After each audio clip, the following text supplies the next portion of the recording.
नमस्कार। स्वागत है आपका मेरी दुनिया में। कैसे हैं आप लोग? आशा करती हूँ बिल्कुल ठीक होंगे और मैं भी बिल्कुल ठीक हूँ। तो आज मैं आपको उत्पन्ना एकादशी की कथा सुनाऊंगी।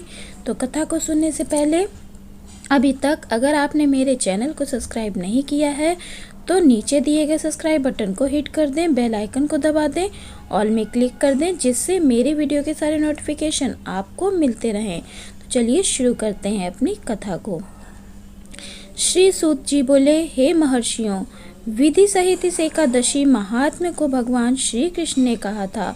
भक्तजन ही इस व्रत को प्रेम पूर्वक सुनते हैं और इस लोक में अनेकों सुखों को भोगकर अंत में विष्णु धाम को प्राप्त करते हैं। एक बार अर्जुन ने श्री हरि कृष्ण जी से पूछा, हे प्रभु, एकादशी व्रत का महात्म्य क्या है? इस व्रत को करने से क्या पुण्य मिलता है और इसकी विधि क्या है? सो आप मुझसे कहिए। ऐसा सुनकर भगवान श्री कृष्ण ने कहा, हे अर्जुन, सबसे पहले हेमंत ऋतु के मार्गशीर्ष माह में कृष्ण पक्ष की एकादशी का व्रत करना चाहिए। दशमी की शाम को दातून करनी चाहिए और रात को भोजन नहीं करना चाहिए। एकादशी को सुबह संकल्प नियम के अनुसार कार्य करना चाहिए। दोपहर को संकल्प पूर्वक स्नान करना चाहिए। स्नान से पूर्व शरीर पर मिट्टी का लेप करना चाहिए। स्नान के बाद मस्तक पर चंदन का तिलक लगाएं। चंदन लगाने का मंत्र इस प्रकार है। अश्वक्रांते रथक्रांते विष्णुकांते वसुंधरे उद्धृतापि वराहेण कृष्णेन शतबाहुना मृत्तिके हर मे पाप यन्मया पूर्वक संचितम तया हतेन पापेन गच्छामि परमाम गतिम। स्नान के बाद धूप दीप नैवेद्य से भगवान का पूजन करना चाहिए। रात को दीपदान करना चाहिए। ये सभी सत्कर्म भक्ति पूर्वक करने चाहिए। रात्रि में जागरण करते हुए श्री हरि का नाम जप करना चाहिए तथा किसी भी प्रकार के भोग विलास या स्त्री प्रसंग से सर्वथा दूर रहना चाहिए। हृदय में शुद्ध एवं सात्विक विचारों को ही स्थान देना चाहिए। एकादशी के दिन श्रद्धा पूर्वक ब्राह्मणों को दान दक्षिणा देनी चाहिए और उनसे अपनी गलतियों की क्षमा मांगनी चाहिए। धार्मिक जनों को शुक्ल और कृष्ण पक्ष की दोनों एकादशियों को एक समान समझना चाहिए। उनमें भेदभाव उचित नहीं है।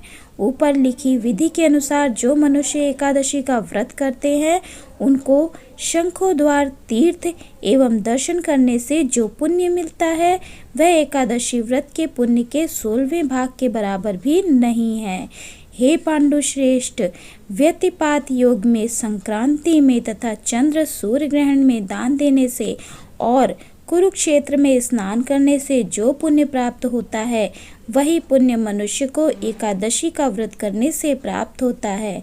हे अर्जुन, जो फल वेद पाठी ब्राह्मणों को 1000 गौदान करने से मिलता है उससे 10 गुना अधिक पुण्य एकादशी का व्रत करने से मिलता है। 10 श्रेष्ठ ब्राह्मणों को भोजन कराने से जो पुण्य मिलता है वह एकादशी के पुण्य के 10वें भाग के बराबर होता है। निर्जल व्रत करने का आधा फल एक बार भोजन करने के बराबर होता है। अतः एकादशी का व्रत करने पर ही यज्ञ दान तप आदि मिलते हैं, अन्यथा नहीं। अतः एकादशी को अवश्य ही व्रत करना चाहिए। इस व्रत में शंख से जल नहीं पीना चाहिए। मांसाहार तथा अन्य निरामिष भोजन एकादशी के व्रत में सर्वथा वर्जित है। एकादशी व्रत का फल 1000 यज्ञों से भी अधिक है। ऐसा सुनकर अर्जुन ने कहा, हे भगवान, आपने इस एकादशी के पुण्य को अनेक तीर्थों के पुण्य से श्रेष्ठ तथा पवित्र क्यों बतलाया है? यह सब आप विस्तार पूर्वक कहिए। भगवान श्री कृष्ण बोले, हे कुंती पुत्र, सतयुग में एक महाभयंकर दैत्य हुआ था। उसका नाम मूर था। उस दैत्य ने इंद्र आदि देवताओं पर विजय प्राप्त कर उन्हें उनके पद से च्युत कर दिया। तब देवेंद्र ने शंकर भगवान से प्रार्थना की, हे कैलाशपति, हम सब देवता मूर दैत्य के अत्याचारों से दुखी होकर मृत्युलोक में अपना जीवन व्यतीत कर रहे हैं। राक्षसों के भय से हम बहुत दुख और कष्ट भोग रहे हैं। मैं स्वयं बहुत दुखी और भयभीत हूँ। अन्य देवताओं की तो बात ही क्या है। अतः हे देवाधिदेव, आप कृपा कर इस महान दुख से छूटने का उपाय बतलाइए। तब शंकर जी ने कहा, हे देवेंद्र, आप विष्णु भगवान के पास जाइए। मधुकैटभ का संहार करने वाले श्री हरि देवताओं को अवश्य ही भय से मुक्त करेंगे। इंद्र तथा अन्य देवता महादेव जी के आदेशानुसार क्षीर सागर गए, जहाँ पर भगवान विष्णु शेष शैया पर विराजमान थे। भगवान विष्णु के समक्ष उपस्थित होकर सभी देवताओं सहित इंद्र ने उनकी स्तुति की। हे देवादिदेव, आप स्तुति करने योग्य हैं, आपको बारंबार प्रणाम है। हे दैत्यों के संहारक, आप हमारी रक्षा करें। हे जगन्नाथ, हम समस्त देवगण दैत्यों से भयभीत होकर आपकी शरण में आए हैं। इस समय दैत्यों ने हमें स्वर्ग से निकाल दिया है और हम सब देवता बड़ी ही दयनीय स्थिति में पृथ्वी पर विचरण कर रहे हैं। अब आप ही हमारी रक्षा कीजिए। हे देवादिदेव, हे त्रिलोकपति, हमारी रक्षा करें। देवताओं की करुणावाणी सुनकर श्री विष्णु भगवान बोले, हे देवताओं, वह कौन सा दैत्य है जिसने देवताओं को जीत लिया? तुम सभी देवगण किसके भय से पृथ्वी लोक में भटक रहे हो? क्या वह असुर इतना बलवान है जिसने इंद्र सहित सभी देवों को जीत लिया है? तुम निर्भय होकर मुझे सब बताओ। भगवान के उन अमृत रूपी वचनों को सुनकर इंद्र बोले, हे भगवान, प्राचीन समय में ब्रह्मवंश में उत्पन्न हुआ नाड़ी जंगम नाम का एक दैत्य था, जिसका मूर नामक एक पुत्र है, जो चंद्रवती नामक नगरी में निवास करता है, जिसने अपने बल से समस्त विश्व को जीत लिया है और सब देवताओं को देवलोक से निकालकर अपने दैत्य कुल के असुरों को इंद्र, अग्नि, यम, वरुण, चंद्रमा आदि लोकपाल बना दिया है। वह स्वयं सूर्य बनकर पृथ्वी को तपाता है और स्वयं मेघ बनकर जल की वर्षा करता है। अतः आप उस बलशाली भयानक दैत्य का संहार करके देवताओं की रक्षा करें।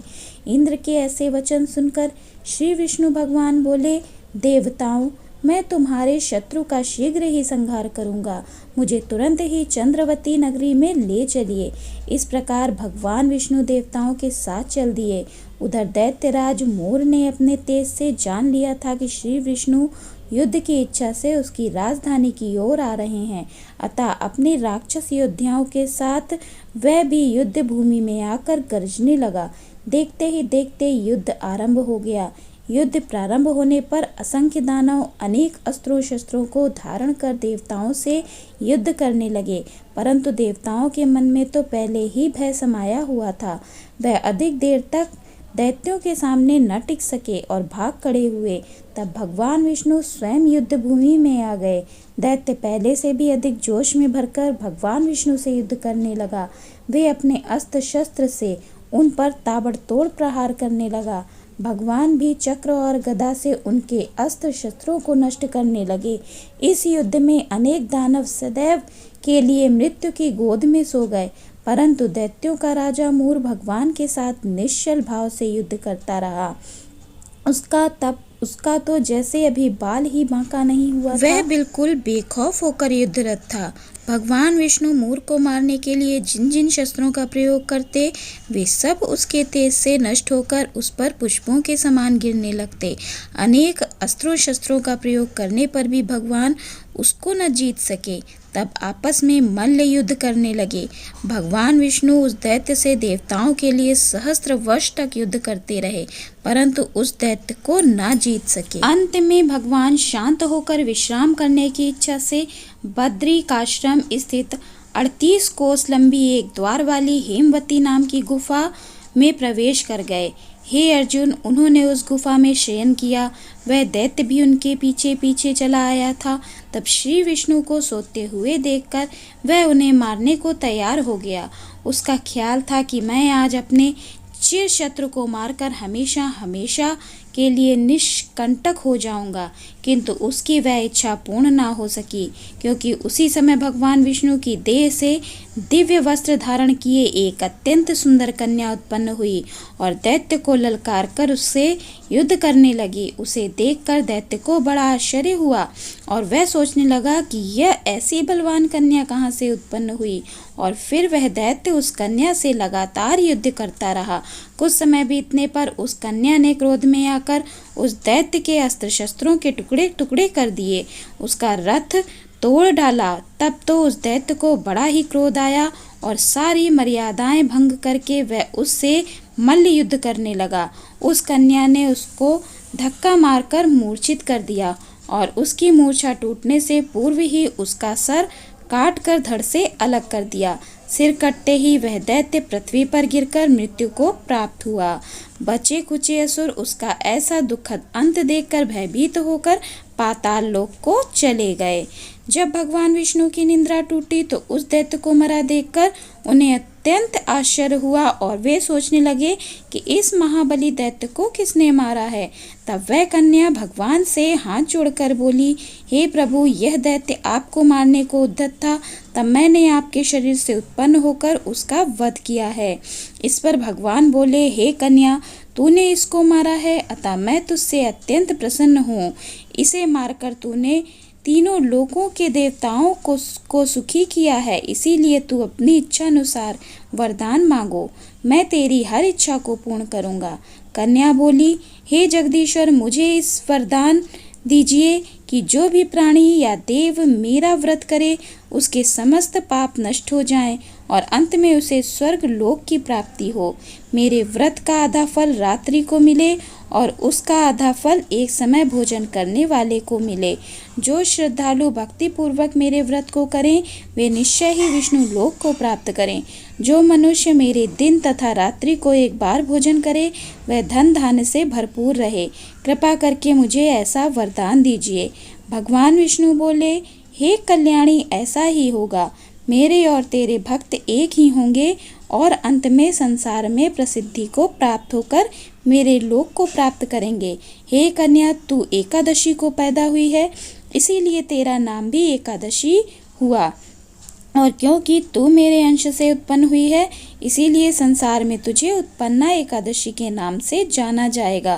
तथा जो मनुष्य इस दिन व्रत करेंगे उनके समस्त पाप जड़ से नष्ट हो जाएंगे और अंत में वे मुक्ति को प्राप्त करेंगे। तू मेरे लिए अब तीज, अष्टमी, नवमी और 14 से भी अधिक प्रिय है। तेरे व्रत का फल सब तीर्थों के फल से भी महान होगा, यह मेरा स्पष्ट कथन है। ऐसा कहकर भगवान उसी स्थान पर अंतर्धान हो गए। एकादशी भी भगवान के उत्तम वचनों को सुनकर प्रसन्न हुई। भगवान श्री कृष्ण बोले, हे पांडुनंदन, एकादशी के व्रत का फल सभी व्रतों व सभी तीर्थों के फल से श्रेष्ठ है। एकादशी व्रत करने वाले मनुष्यों के शत्रुओं को मैं समूल नष्ट कर देता हूँ और व्रत करने वाले को मोक्ष प्रदान करता हूँ। उन मनुष्यों के जीवन की जो भी विघ्न बाधाएं होती हैं मैं उन्हें भी दूर कर देता हूँ। तात्पर्य यह है कि मुझे अत्यंत प्रिय एकादशी के व्रत को करने वाला प्राणी सभी ओर से निर्भय और सुखी होकर अंत में मोक्ष का अधिकारी होता है। हे अर्जुन, यह मैंने तुम्हें एकादशी की उत्पत्ति के विषय में बतलाया है। एकादशी व्रत समस्त पापों को नष्ट करने और सिद्धि को देने वाला है। उत्तम मनुष्यों को देने दोनों पक्षों की एकादशियों को समान समझना चाहिए, उनमें भेदभाव मानना उचित नहीं है। जो मनुष्य एकादशी महात्म्य का श्रवण व पठन करेंगे वे अश्वमेघ यज्ञ के समान फल प्राप्त करेंगे। यह मेरा सत्य वचन है, इसमें किसी प्रकार का संशय नहीं है। तो कथा का सार ये था, यह एकादशी भगवान विष्णु की साक्षात शक्ति है। जिस शक्ति ने उस राक्षस का वध किया जिसे भगवान भी जीत पाने में असमर्थ थे, उस शक्ति के आगे मनुष्य के पाप रूपी राक्षस भला कैसे ठहर सकते हैं। जिस शक्ति ने देवताओं को सुख दिया वह प्राणी मात्र को क्या नहीं दे सकती। सुख, समृद्धि, शांति और मोक्ष सभी को सहज प्राप्त हो जाता है। तो आपको मेरी ये कथा अच्छी लगी हो तो मेरी वीडियो को लाइक कर दे, शेयर कर दे, कमेंट कर दें और कमेंट में राधे राधे हरे कृष्णा ज़रूर लिखें। तो खुश रहें, मस्त रहें, मुस्कुराते रहें। राधे राधे हरे कृष्णा।